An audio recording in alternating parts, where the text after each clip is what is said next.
इधर देखते हैं तो कर्जा, इधर देखते हैं तो कर्जा, उधर देखते हैं कर्जा, पीछे देखते हैं कर्जा। आज हम किसी दोस्त मुल्क में जाते हैं तो वो कहते हैं ये आए हैं मांगने के लिए।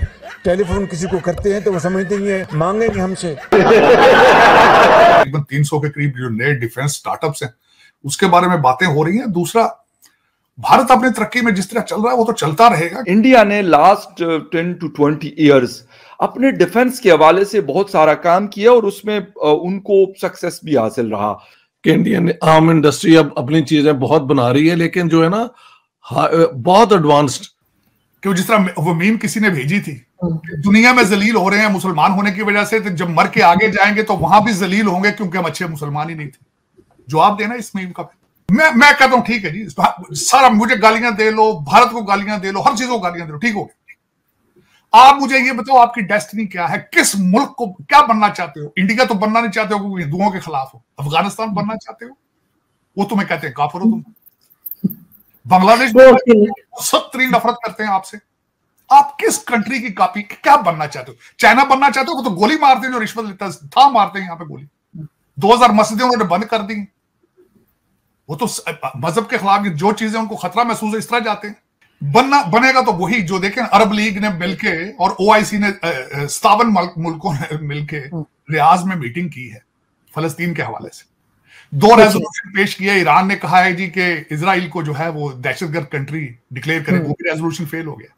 सीरिया ने रेजोल्यूशन दिया है कि इजराइल के साथ अपने डिप्लोमेटिक रिलेशनशिप खत्म करें, वो रेजोल्यूशन भी नहीं पास हो सका। जय हिंद दोस्तों, भारत और अमेरिका के बीच लगभग 300 डिफेंस स्टार्टअप हुए हैं जिसमें भारत ने बहुत बड़ा रोल प्ले किया है। आपने देखा कि भारत में डिफेंस स्टार्टअप को काफी तवज्जो दी गई है और पिछले 10 सालों में 300 से ज्यादा डिफेंस स्टार्टअप हुए हैं और अमेरिका भी अब रेडी हो चुका है भारत के साथ डिफेंस की टेक्नोलॉजी शेयर करने में। इससे पहले रशिया को बहुत ही क्लोज समझा जाता था भारत के, और रशिया था भी और अभी है भी, लेकिन अब भारत के रिलेशन पूरी दुनिया के साथ अच्छे हुए हैं, जिसमें यूएई की बात करें, सऊदी अरब की बात करें, या फिर आप ओएस की कंट्रीज की बात करें और साथ ही साथ यूरोप की बात करें, तो पूरा वर्ल्ड अभी भारत के साथ एक अच्छा रिलेशन बना रहा है और भारत भी खुद एक अच्छा रिलेशन बना रहा है। और इसमें भारत की एजुकेशन का बहुत ही इंपॉर्टेंस है कि भारत ने जिस तरह से अपने लोगों को एजुकेशन दी है, उसी की वजह से भारत के लोग जहां भी जाते हैं अपना नाम कमाते हैं, भारत का नाम ऊंचा करते हैं। आप इस वीडियो में देखिएगा एक्सपर्ट्स की क्या राय है। मैं आपको मिलता हूं वीडियो के एंड में। क्यों, जिस तरह वो मीम किसी ने भेजी थी, दुनिया में जलील हो रहे हैं मुसलमान होने की वजह से, तो जब मर के आगे जाएंगे तो वहां भी जलील होंगे क्योंकि हम अच्छे मुसलमान ही नहीं थे। जवाब देना इस मीम का। 2+2 की अभी मीटिंग उनकी हो रही थी दिल्ली में, जहां पे टोनी बिल्कन और लॉयड ऑस्टिन थे, वहां मौजूद थे। उन्होंने जाहिर है वो अपना जो प्रोजेक्ट उन्होंने डिफेंस के लिहाज से शुरू कर रखे हैं, उन्होंने जाना है। तकरीबन 300 के करीब जो नए डिफेंस स्टार्टअप्स हैं उसके बारे में बातें हो रही हैं। दूसरा, भारत अपनी तरक्की में जिस तरह चल रहा है वो तो चलता रहेगा क्योंकि वो डिटरमेंट है, उनके अंदर नेशनलिज्म है, लेगेसी के शौक है उनको। बस वो, हमें शौक नहीं चीजों का, हमें ना मौत का डर है ना कोई नेशनलिज्म है। आज भी आप वही देखते हैं कि जो अफगान सिटीजन को हम निकाल रहे हैं और वहां से जो रिएक्शन आ रहा है, तो उस पर हामिद मीर साहब की जो वीडियो है उसमें वो कहते हैं कि जी ये टारगेट किलिंग में अफगान सिटीजन इन्वॉल्व हैं और उनको फंड कर रहा है रॉ। उन्होंने भारत को फिर इधर लाके खड़ा कर दिया। एक तरफ हम बात करने को कहते हैं, ट्रेड खोलने को कहते हैं दोस्ती करो, दूसरी तरफ इस किस्म के इल्जामात लगाते जा रहे हैं। जी डॉक्टर साहब, एक चीज और है कि इंडिया ने लास्ट 10 to 20 ईयर्स अपने डिफेंस के हवाले से बहुत सारा काम किया और उसमें उनको सक्सेस भी हासिल रहा। पहले उनकी इंपोर्ट जो थी वो रशिया और कुछ शायद अमेरिका या यूरोपियन कंट्रीज से होती थी, लेकिन अब उसमें काफी कमी आई है कि इंडियन आर्म इंडस्ट्री अब अपनी चीजें बहुत बना रही है, लेकिन जो है ना बहुत एडवांस्ड। तो वो महल शायद उसके ऊपर अब अमेरिका जो है वो तैयार हो गया उनको शेयर करने के लिए। तो ये एक स्ट्रेटेजिक पार्टनरशिप जो है, हिंदुस्तान का जब आजाद हुआ था तो एक बिल्कुल और इंडिया था, ये अब एक नया इंडिया है जिसका रुख जो है वो अमेरिका की तरफ है और इजराइल की तरफ है।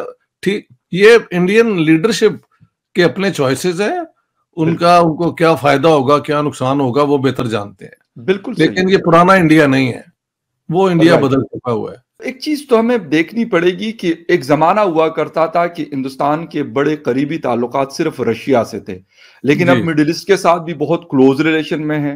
यूएई की हम बात करें, सऊदी अरेबिया की बात करें, या बाकी मिडिल ईस्ट कंट्रीज की बात करें, या इस तरफ ईरान की बात करें, फिर यूरोपीय यूनियन की बात करें, फिर यूएस की बात करें, ऑस्ट्रेलिया की बात करें, तो बड़ा मजबूत नहीं कि अपने डिप्लोमेसी के जरिए जो ताल्लुकात है बाकी दुनिया के साथ। एक और बात भी है अपना जी फखर साहब, जी आप देखें इंडियंस यानी हिंदू जहां भी जाते हैं वो कभी वहां की सियासत में कोई मुदाखलत नहीं करते, उनका कोई एक वो थ्रेट नहीं देखे जाते कहीं भी दुनिया में। बिल्कुल सही, बिल्कुल सही। जहां मुसलमान आ जाएं तो वो थ्रेट अपने आप ही बन जाते हैं, कोई दूसरा ना बनाए वो खुद ही अपने आप को थ्रेट मुआशरे के लिए बना देते हैं।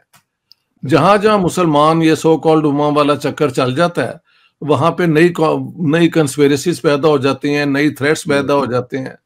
तो इसलिए इंडिया सूट करता है सारी दुनिया को कि उनके लोग आके काम भी करें, उनके साथ कोऑपरेट भी किया जाए, क्योंकि इंडिया की कोई हिस्ट्री नहीं है एक्सपेंशनिज्म की। हम डिक्लाइनिंग की तरफ गए और इंडिया ऊपर की तरफ गया, और अभी लास्ट 10 ईयर्स में तो बहुत तेजी के साथ ऊपर की तरफ गया। प्लेटफॉर्म पे जब हम देखते हैं तो इंडिया मतलब जिसे कहते हैं अपना लोहा तो मनवाया है इन्होंने, हम क्यों नहीं कर सके और वो क्यों कर नहीं, हम इसलिए नहीं कर सके कि हम जो हैं वो एक आर्टिफिशियल मुल्क है, इंडिया को तोड़ के बनाया गया इसको, और बनने के बाद इसका मकसद क्या था किसी को समझ नहीं आता। कोई अल्लामा इकबाल की बात कर देता है, कोई जिन्ना साहब की बात कर देता है।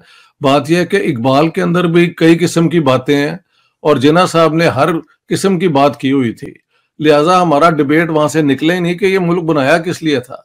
अगर मुसलमानों को बचाने के लिए बनाया था तो उसकी तो ये है कि आपने फिर अपना मुल्क तो खुद ही तोड़ दिया, आधे मुसलमान आपसे अलग हो गए। और अभी भी हमें नहीं पता कि हम काहे के लिए ये वजूद में आए हैं, स्वाय इसके कि हमने ग़ज़वा हिंद करना है या पता नहीं क्या करना है। बस इस किस्म की बातों में लोगों का जो है ना जहन मुलविस करके तो हमारी जो हुक्मरान है वो अपना वक्त गुजारते हैं। तो we are known as terrorist state. एक हमको इस एक्सट्रीमिस्ट स्टेट, टेररिस्ट स्टेट, तो सारी दुनिया के लिए हम मुसीबत हैं। मैडलिन ऑलब्राइट ने कहा था Pakistan has all the problems, it is very poor, it has nuclear weapons and it has no political leadership, it is an international migraine. उसने कहा था माइग्रेन आप समझते हैं, सिर दर्द जो एग्जैक्टली। हाँ, ये तब की बात की हुई है, तो हमारा करेक्टर उसके बाद ठीक तो नहीं हुआ। तो दोस्तों आपने ये वीडियो एंजॉय किया और आपको काफी इंफॉर्मेशन यहाँ पे मिल चुकी होगी भारत के बारे में, भारत क्यों ग्रो कर रहा है। सबसे इंपॉर्टेंट भारत की एजुकेशन, भारत के लोग जहां भी जाते हैं वहां की पॉलिटिक्स में कभी भी दखल अंदाजी नहीं करते हैं, साथ ही साथ वहां की इकोनॉमी ग्रो करने में हेल्प करते हैं। और आप जानते ही हैं कि भारत की जो एजुकेशन है उसके बिहाफ पे भारत के लोग दुनिया की टॉप कंपनीज के सीईओ, सीएफओ वगैरह वगैरह बने हुए हैं। तो टॉप लीडिंग पोजीशन में भारत के लोग ही हैं और भारत के लोगों को पूरी दुनिया प्रेफर भी करती है। लेकिन वहीं पे पाकिस्तान के मुसलमान कहीं भी चले जाएं, उनकी गंध हमेशा पूरी दुनिया को आती हुई नजर आती है। तो अगर पाकिस्तान और हिंदुस्तान के दो लोगों को जॉब ऑफर की जाती है तो उसमें हिंदुस्तानी बंदे का सिलेक्शन जरूर होता है। अगर आप पिछले दिनों यूरोप की बात करें, वहां पे एक एडवर्टीजमेंट निकला था जॉब के लिए, जहां पे सिर्फ यही कहा गया था कि अगर आप भारतीय है तो ही अप्लाई करें, सिर्फ भारतीयों के लिए ही ये जॉब है।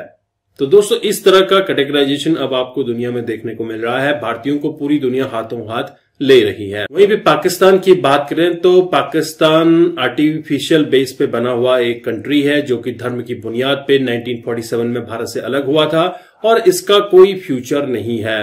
जिन्ना साहब ने भारत से पाकिस्तान अलग तो करवा लिया, लेकिन इसका फ्यूचर, इसके फ्यूचर के जो टारगेट्स है वो ये सेट नहीं कर पाए। तो इसी वजह से आज पाकिस्तान की पूरी दुनिया में थू थू हो रही है। साथ ही साथ पाकिस्तान में गजवाए हिंद को लेके, जिहाद को लेके, 72 हुरों को लेके जो मौलवी कल्चर में एजुकेशन दी जाती है, बच्चों का ब्रेन वॉश जिस तरह से किया जा रहा है, इससे पूरी दुनिया में पाकिस्तान की जो थू हो रही है और पाकिस्तान को यही चीजें गर्त में धकेल रही हैं।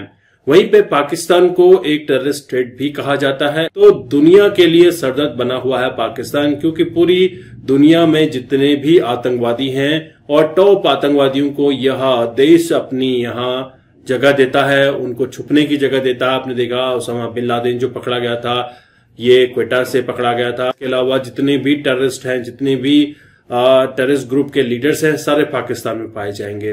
और पाकिस्तान में आए दिनों आपको इस तरह के टेरर कैंप देखने को मिल जाते हैं। तो इसी वजह से पाकिस्तान की ग्रोथ नहीं हो रही है। और दूसरा जो रीजन है पाकिस्तान का मुल्ला कल्चर। अगर पाकिस्तान में मुल्ला कल्चर और मिलिट्री एस्टैब्लिशमेंट खत्म नहीं हुआ तो पाकिस्तान में ग्रोथ नहीं आ सकती है। और पाकिस्तान के सियासतदान किसी भी कंट्री से अगर अपने रिलेशन बेटर करना चाहते हैं तो वहां के मुल्ला कल्चर उसको बेटर नहीं करने देते। इसी वजह से पाकिस्तान आज पीछे है और पाकिस्तान बार बार भारत से अपना कंपैरिजन करके अपनी बेइज्जती खुद करवाता है। और आज की डेट में पूरी दुनिया भारत से जुड़ना चाहती है, वहीं पाकिस्तान से पूरी दुनिया कटना चाहती है। पाकिस्तान से कोई भी संबंध नहीं रखना चाहता।